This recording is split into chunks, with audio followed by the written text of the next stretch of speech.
Hello guys! 'పరిణయం' episode 6కి స్వాగతం, సుస్వాగతం. సో, లాస్ట్ ఎపిసోడ్ ఎండింగ్‌లో మనం వేద్ కార్‌లో తన ఆఫీస్‌కి వెళ్తూ ఉండటం అండ్ మహేష్‌కి ఫోన్ చేసి తన స్టాఫ్ మొత్తాన్ని 30 మినిట్స్‌లో అసెంబుల్ చేయమని చెప్పటం మనం చూసాము. విన్నాము. సో, ఈ ఎపిసోడ్‌లో అక్కడి నుంచి కంటిన్యూ చేద్దాం. So, let's enter into the story. Ved లోపలికి నడుస్తున్న కొద్దీ అన్ని లైట్స్ ఆటోమేటిక్‌గా ఆన్ అవ్వటం స్టార్ట్ అయ్యాయి. డైరెక్ట్‌గా తన క్యాబిన్‌లోకి వెళ్లి తన చైర్‌లో కూర్చొని కంప్యూటర్ ఆన్ చేశాడు వేద్. సీన్ షిఫ్ట్ అయితే శ్వేత, సుజాత ఇద్దరూ కలిసి టీవీ చూస్తూ ప్రశాంతంగా తింటూ ఉంటారు. అమ్మా! ఇక నేను కూడా జాబ్ కోసం ట్రై చేస్తాను. నాతో కలిసి చదువుకున్న లక్ష్మికి ఎప్పుడో జాబ్ వచ్చేసింది.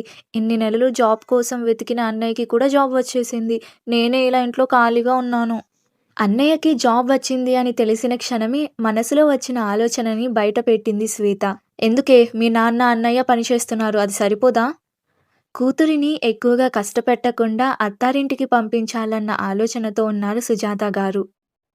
ఏంటమ్మా అలా అంటున్నావు? నేను కూడా ఇండిపెండెంట్‌గా నా కాళ్ళపై నేను నిలబడాలనుకుంటున్నాను. ఎందుకే అంత కష్టపడటం? హాయిగా ఇంట్లో ఉండి మంచి అబ్బాయిని పెళ్లి చేసుకుని అత్తారింటికి పోకుండా?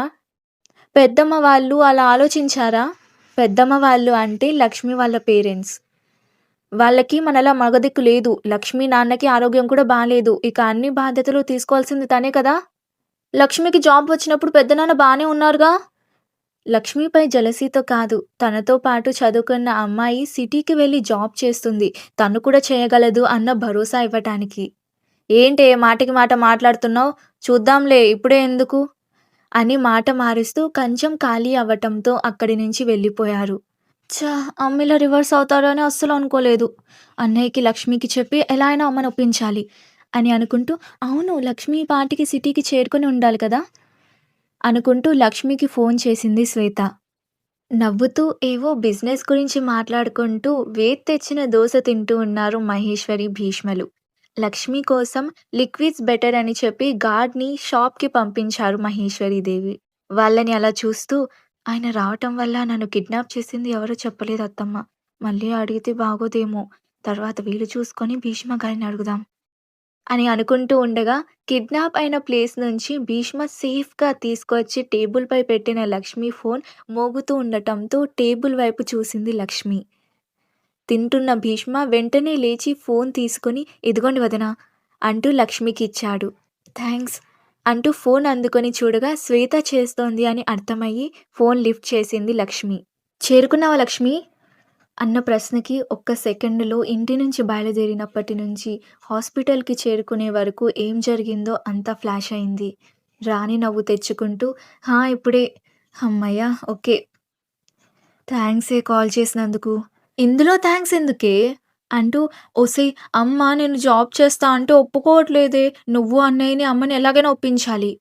దానికి లక్ష్మి రిషి అక్కడే ఉన్నాడు కదా! మాట్లాడమని చెప్పు. వాడు ఊరి మీద పడి తిరగడానికి పోయాడే వచ్చాక చెప్తాలే. నువ్వు కూడా ఓ మాట చెప్తే అమ్మ వింటుందేమో అని చెప్తున్నా. అని సమాధానమిచ్చింది శ్వేత. ఆ విషయంలో నువ్వేం కంగారు పడకు. నేను ఈ జాబ్ స్టార్ట్ చేసింది నాన్న హెల్త్ పాడవుతుంది అని తెలిసే. కానీ అప్పుడు అమ్మకి అసలు నాన్నకి కూడా తెలీదు తన హెల్త్ పాడవుతుంది అని. నేను సడెన్‌గా జాబ్ చేస్తా అని చెప్పేసరికి ఇద్దరు అస్సలు ఒప్పుకోలేదు. కానీ ఇప్పుడు చూడు జాబ్‌లో జాయిన్ అయ్యి 1 ఇయర్ అయింది. 1 ఇయర్ ముందు నాన్నకి ఆయాసం ఎక్కువగా ఉంది అని సిటీ హాస్పిటల్‌లో చెకప్‌కి వచ్చిన లక్ష్మికి నాన్నకి హార్ట్ ప్రాబ్లమ్ ఉంది అని తెలిసింది. ఎప్పటికైనా సర్జరీ చేయాలి అని డాక్టర్స్ చెప్పాక ఆపరేషన్‌కి కావాల్సిన డబ్బు జాబ్ చేస్తే వస్తుంది అని అర్థమయ్యి, ఈ విషయం ఇంట్లో దాచిపెట్టి జస్ట్ జాబ్ చేయాలి అన్న రీజన్‌తో సిటీకి వచ్చింది. కానీ సిటీలో ఖర్చులు, నాన్న కోసం ఎక్స్‌ట్రా ఫ్రూట్స్ వగైరా ఇంటి ఖర్చులు పోను ఎక్కువగా మిగిలేది కాదు. ఆ తర్వాత నాన్నకి సీరియస్ అయ్యాక ఆఫీస్‌లో ఎలా అడగాలో తెలియని పరిస్థితిలో మహేశ్వరి గారి చెంతకు చేరింది లక్ష్మి. అవునా! నేను నువ్వు జస్ట్ ఇండిపెండెంట్ అవ్వటానికి వెళ్ళావనుకున్నాను. నువ్వు ఇంత మెచ్యూర్‌గా బిహేవ్ చేయటం చూస్తుంటే ఆశ్చర్యంగా ఉందే. దానికి నవ్వుతూ ఇంతకీ తిన్నావా? లేక పిన్నితో గొడవపడి అన్నంపై ఆగ్రహించావా? లేదు లేవే తిన్నాను. నువ్వు కూడా తిని రెస్ట్ తీసుకో. ఎక్కువసేపు మాట్లాడి డిస్టర్బ్ చెయ్యనులే. Good night. గుడ్ నైట్ అని కాల్ కట్ చేసి ఫోన్ బెడ్‌పై తన పక్కనే పెట్టి తల నొప్పిగా ఉండటంతో కళ్ళు మూసుకుంది లక్ష్మి. టాక్సీలో ఆఫీస్‌కి చేరుకున్న మహేష్ ఆఫీస్‌లో లైట్స్ ఆన్‌లో ఉండటం చూసి మొగుడొచ్చేశాడు అనుకుంటూ లోపలికి పరుగులు తీశాడు. అలా పరిగెడుతూ లోపలికి రావచ్చా అని పర్మిషన్ కూడా అడగకుండా వచ్చేసి వేద్ టేబుల్‌కి దగ్గరగా వచ్చి ఆగాడు. గట్టిగా ఆయాసపడుతూ గుడ్ నైట్ ఛీ! నమస్తే సార్ అని అనగా వర్క్ చేస్తున్న వేద్ మహేష్‌ను కింద నుంచి పైదాకా చూసి రివర్స్ వేసుకున్నావు అంటూ మళ్ళీ వర్క్ స్టార్ట్ చేశాడు. లేదు సార్ ఈసారి టై కరెక్ట్‌గానే కట్టుకున్నా. టై కాదు షర్ట్. ఈసారి వర్క్ చేస్తూనే చెప్పాడు. దానికి షాక్ అవుతూ తనని తాను చూసుకుని సారీ సార్ అని అంటాడు. సరే మీటింగ్‌కి అరేంజ్‌మెంట్స్ చెయ్యి అనటంతో గ్రూప్‌లో మీటింగ్ స్టార్ట్ అవ్వబోతోంది అని మెసేజ్ పెట్టాడు మహేష్. మీటింగ్ స్టార్ట్ అవ్వగా ఒక్కొక్కరు జాయిన్ అవుతూ వచ్చారు. ఒక్కరు కూడా కెమెరా ఆన్ చేసుకోకపోవటంతో మీ ప్రొఫైల్స్ బానే ఉన్నాయి. కాస్త మీ మొఖాలు చూపించండి. రిషి న్యూ ఎంప్లాయ్ కదా! అని మహేష్ వైపు చూడగా అవును సార్ అని బదులిచ్చాడు మహేష్. ఎక్కడో బయటున్నట్లున్నాడు. అయినా సరే ఫోన్‌లో జాయిన్ అయ్యాడు విత్ కెమెరా. మీరు ఇంట్లో ఉండి ఆన్ చేయలేదు. నేనంటే అంత నెగ్లిజెన్సీనా? అని సీరియస్‌గా చెప్పటంతో క్షణం కూడా ఆలస్యం చేయకుండా అందరూ కెమెరా ఆన్ చేశారు. మిమ్మల్ని ఈ టైంలో మీటింగ్‌కి పిలిచాను అంటే ఏదో ఇంపార్టెంటే అని అర్థం చేసుకోండి.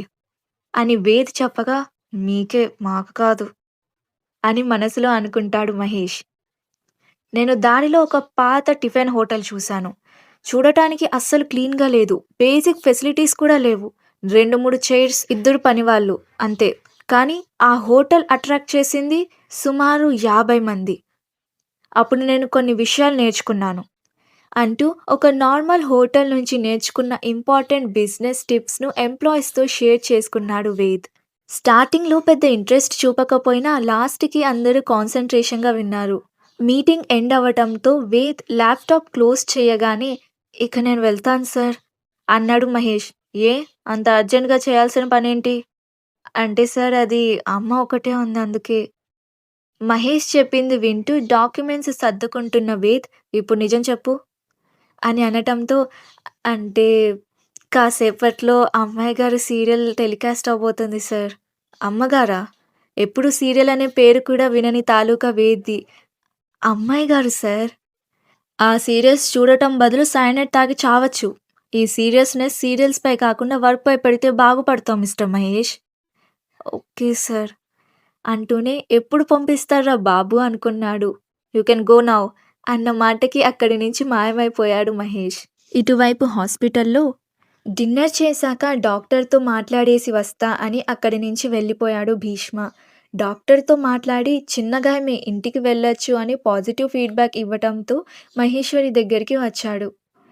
సరే అయితే ఇంటికి తీసుకువెళ్దాం. హాస్పిటల్ కంటే ఇల్లే సేఫ్. వేద్ రావడానికి ఎంత టైం పడుతుందో అడిగి త్వరగా రమ్మని చెప్పు అని అనటంతో వేద్‌కి కాల్ చేశాడు భీష్మ.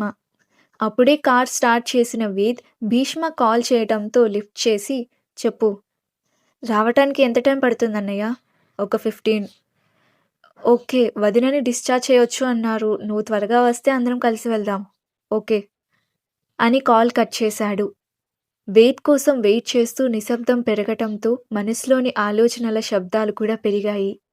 దాంతో అమ్మా నిన్నొకటి అడగాలి అని భీష్మ అనటంతో లక్ష్మి గురించే కదా! అన్న మాటకి తల ఊపాడు. అయితే అడగొద్దు. నేను చెప్పను. టైం వచ్చినప్పుడు ఫస్ట్ నీకే అర్థమవుతుంది.